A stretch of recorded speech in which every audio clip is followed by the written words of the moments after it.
Hello, नमस्ते, आदाब, सत श्री अकाल दोस्तों। मैं हूं एडी और एक बार फिर से दिल से स्वागत करता हूं आपका अपने यूट्यूब चैनल पर। दोस्तों आज की इस वीडियो में मैं आपको दिखाने वाला हूँ खूबसूरत सफदरजंग का मकबरा, जो मुग़ल वास्तुकला का एक उत्कृष्ट उदाहरण है। अगर आप भी सफदरजंग का मकबरा देखना आना चाहते हैं तो दोस्तों यहाँ पहुँचना बहुत ही आसान है। यहाँ का नियरेस्ट मेट्रो स्टेशन है जोरबाग मेट्रो स्टेशन।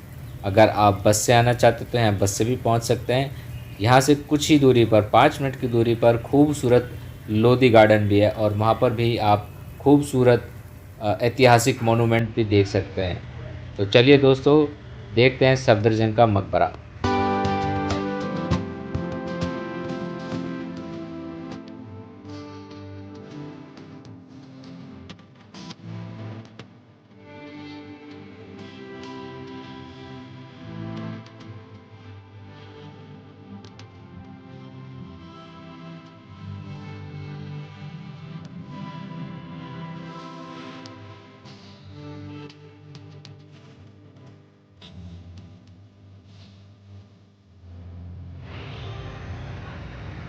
दोस्तों सफदरजंग के मकबरे में एंट्री करने से पहले ही आपको ये शिलालेख मिल जाएगा, जिसमें सफदरजंग के मकबरे की सारी जानकारी दी गई है कि किस तरीके से बनाया गया है और किस शैली का इसमें इस्तेमाल किया गया है। दोस्तों अभी जो आप देख रहे हैं वो सफदरजंग के मकबरे का प्रवेश द्वार है। तो सबसे पहले चलो इसी के बारे में बात करते हैं। दोस्तों ये द्वार जो है पूर्वी दिशा में स्थित है, जो 2 मंजिला बना हुआ है, जो उत्तर मुगल कालीन वास्तुकला का एक शानदार नमूना है। दोनों ओर आप देख सकते हैं दो दो मेहराब बनी हुई हैं और बीच में बनी हुई है एक मेहराब, मध्य मेहराब, जो इसका प्रवेश द्वार भी है।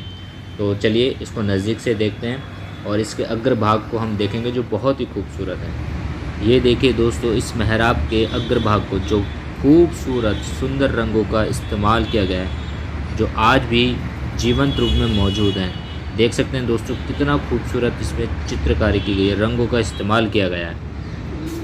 चलिए दोस्तों अब आगे की तरफ बढ़ते हैं, प्रवेश द्वार से अंदर की तरफ, और इनकी छत को देखते हैं कि किस तरीके से इस पर सुंदर नक्काशी की गई है।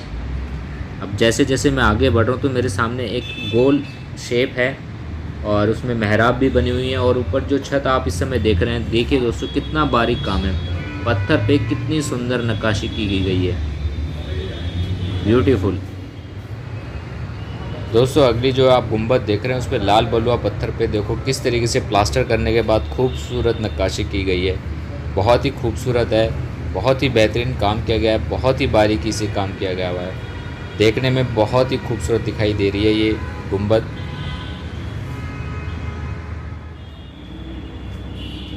चलिए दोस्तों अब सामने हमें दीदार हो रहे हैं सफदरजंग के मकबरे के, जो मुग़ल वास्तुकला का एक नायाब नमूना है।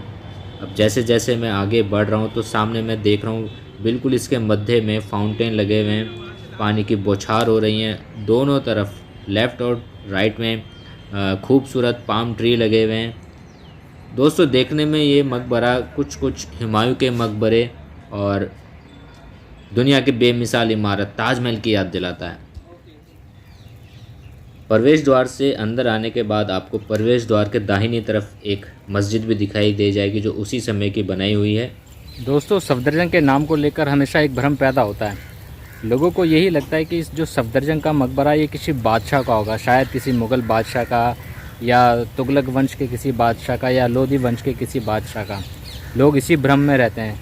लेकिन दोस्तों ये किसी बादशाह का मकबरा नहीं है, ये एक प्रधानमंत्री का मकबरा है, जो भारत के अंतिम मुग़ल बादशाह मोहम्मद शाह के प्रधानमंत्री थे। वैसे तो वो अवध के प्रधानमंत्री थे, लेकिन जब मोहम्मद शाह का निधन हो गया, उनकी मृत्यु के बाद उनको दिल्ली स्थानांतरित कर दिया गया और यहाँ उनको दिल्ली का, भारत का प्रधानमंत्री बना दिया गया। दोस्तों सफदरजंग का असली नाम था मुकीम अबुल मंसूर खान, जिनका जन्म निशापुर फ़ारस यानी आज के ईरान में हुआ और जिनकी मृत्यु सुल्तानपुर उत्तर प्रदेश में हुई। अबुल मंसूर खान मुग़ल बादशाह मोहम्मद शाह के अधीन अवध के वायसराय थे और उन्होंने ही सफदरजंग की उपाधि दी थी, जिसका अर्थ होता है सदाबहार यानी एवरग्रीन। सफदरजंग मुग़ल सल्तनत के प्रमुख राजनीतिक व्यक्ति थे और उन्होंने प्रधानमंत्री के रूप में अपनी शक्तियों का गलत इस्तेमाल करना शुरू कर दिया था। बादशाह केवल उनके हाथों की कठपुतली बनकर रह गया था। शायद यही वजह थी कि उनको प्रधानमंत्री के पद से बर्खास्त कर दिया गया और 1754 में उनकी मृत्यु हो गई। दोस्तों, सफदरजंग के मकबरे का निर्माण उनके पुत्र शुजाउद्दौला ने सन 1753 में शुरू करवाया था। और दोस्तों, आपको जानकर हैरानी होगी कि ये मुग़ल वास्तुकला का अंतिम चिराग भी माना जाता है। इस मकबरे को मुग़ल वास्तुकला का अंतिम चिराग भी माना जाता है, क्योंकि यही अंतिम मकबरा है जो 4 बाग शैली में निर्मित है और परिबद्ध तरीके से बना हुआ। परिबद्ध मतलब चारों तरफ से बंद। ये इस तरीके का मकबरा है कि दोस्तों आपका दिल जीत लेगा, मन मोह लेगा। लेकिन दोस्तों, इसमें जो आप जब इसमें एंट्री करेंगे सफदरजंग के मकबरे में, तो आपको बाहर लिखा दिखाई दे जाएगा। आप वहाँ पर शिलालेख में पढ़ सकते हैं कि जैसे कि मैंने आपको अपनी पिछली वीडियो में भी बताया था कि इस मकबरे के निर्माण में जो इसमें महंगे महंगे पत्थर लगे हैं, सफ़ेद मार्बल लगे हैं, लाल बलुआ पत्थर का इस्तेमाल किया गया है। दोस्तों, ये सारे के सारे पत्थर ज़्यादातर पत्थर जो हैं खाना के मकबरे से लाए गए थे, क्योंकि इस मकबरे के निर्माण के दौरान पत्थरों की भारी कमी आन पड़ी थी। तो उनके पुत्र शुजाउद्दौला ने वहाँ से सारे पत्थर निकलवा कर इस मकबरे का निर्माण कार्य पूरा करवाया। दोस्तों, सफदरजंग के मकबरे का निर्माण का श्रेय इथोपियाई वास्तुकार को जाता है। हालांकि उसका नाम से कोई परिचित नहीं है, उसके नाम के कोई साक्ष्य मौजूद नहीं है, लेकिन विशेष तौर से इथोपिया से उस वास्तुकार को बुलाया गया था जिन्होंने इस सफदरजंग के मकबरे का निर्माण किया था। दोस्तों, ये मकबरा जैसा कि मैं आपको पहले भी बता चुका हूँ, फ़ारस की 4 बाग शैली में निर्मित है। बहुत ही खूबसूरत बेहतरीन बना हुआ है और इसको इसीलिए ही मुग़ल वास्तुकला का अंतिम चिराग नहीं माना जाता है, क्योंकि इसके बाद मुग़ल काल में इस तरीके के मकबरे बनने बंद हो गए। चलिए दोस्तों, सफदरजंग के मकबरे में ऊपर की तरफ प्रवेश करते हैं। ये एक बहुत ही ऊंचे चबूतरे पर बना हुआ है। ये सीढ़ियाँ हैं।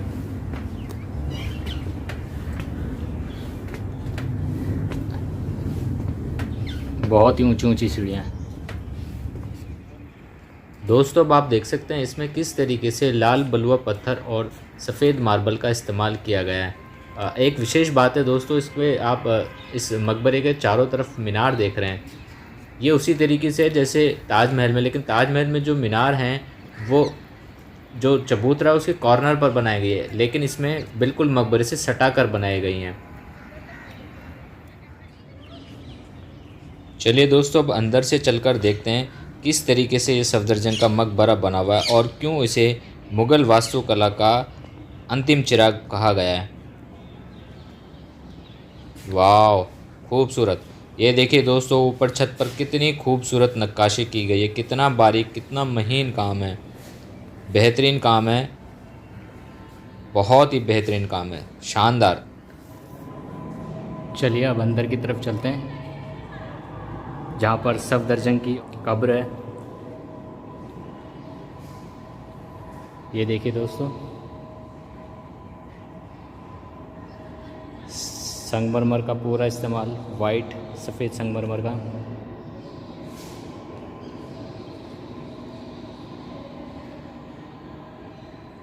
और ऊपर छत बेहद ही खूबसूरत, बहुत महीन काम है। दोस्तों, ये सफदरजंग का मकबरा चारों तरफ से खुला हुआ है। आप किसी भी तरफ से इसमें से बाहर निकल सकते हैं और अंदर भी आ सकते हैं। और दोस्तों, जो इसका मुख्य गुंबद है उसमें जो छत है अभी आप देख रहे हैं कि उसमें सफ़ेद मार्बल का इस्तेमाल किया गया। और देखो दोस्तों, कितनी खूबसूरत नक्काशी इसमें की गई है। कारीगरों को सैल्यूट है, बेहतरीन कारीगरी है, बहुत ही खूबसूरत है, आउटस्टैंडिंग। मेरे पास शब्द नहीं है दोस्तों, इतना खूबसूरत ये मुझे इस समय दिखाई दे रहा है। अब मैं जैसे जैसे आगे बढ़ूँगा मैं आपको दिखाऊंगा कि जो मुख्य गुंबद है वहाँ तो सफ़ेद मार्बल का इस्तेमाल किया गया है, लेकिन जैसे जैसे हम आगे बढ़ेंगे तो जो आगे की जो गुंबद है उसमें की जो छत है उसमें लाल बलुआ पत्थर का इस्तेमाल किया गया है। देखिए, अभी आप देख रहे हैं सामने जो ये छत है इस पर लाल बलुआ पत्थर लगाए गए हैं। बाकी और जगह आप देखेंगे सफ़ेद मार्बल का इस्तेमाल किया गया है।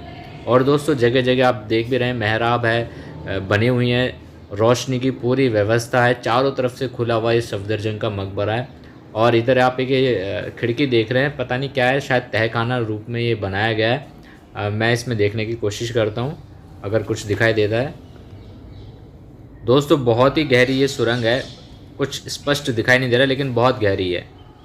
कहना मुश्किल है कि ये क्या है, क्योंकि इसके बारे में कोई जानकारी तो अवेलेबल नहीं है।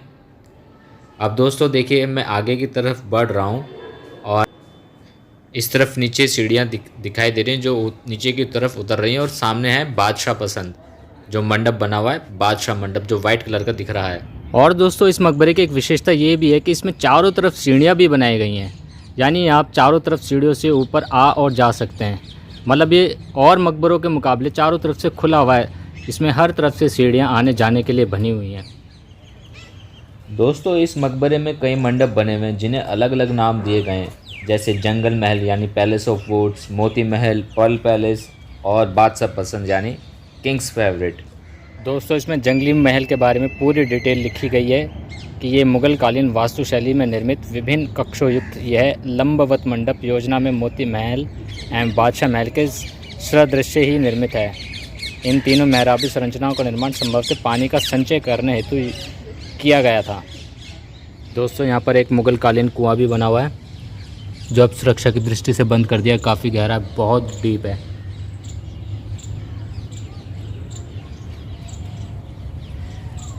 ये जो मकबरे में चारों तरफ नहर बनाई है उनमें पानी की सप्लाई के लिए इस कुएं का निर्माण किया गया था।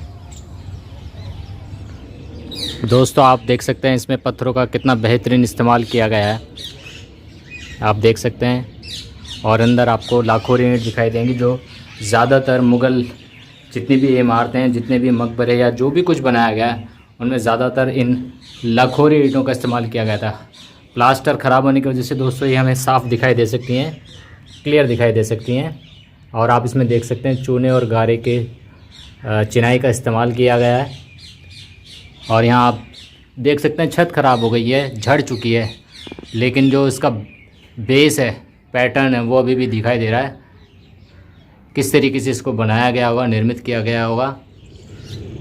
दोस्तों अगर आपको हमारी वीडियो पसंद आई है तो हमारी वीडियो को ज़्यादा से ज़्यादा लाइक करें, शेयर करें, कमेंट करें, और हमारे चैनल पर नए हैं तो हमारे चैनल को सब्सक्राइब ज़रूर कर दें। तब तक के लिए गुड बाय, फिर मिलते हैं एक और ऐसी खूबसूरत वीडियो के साथ।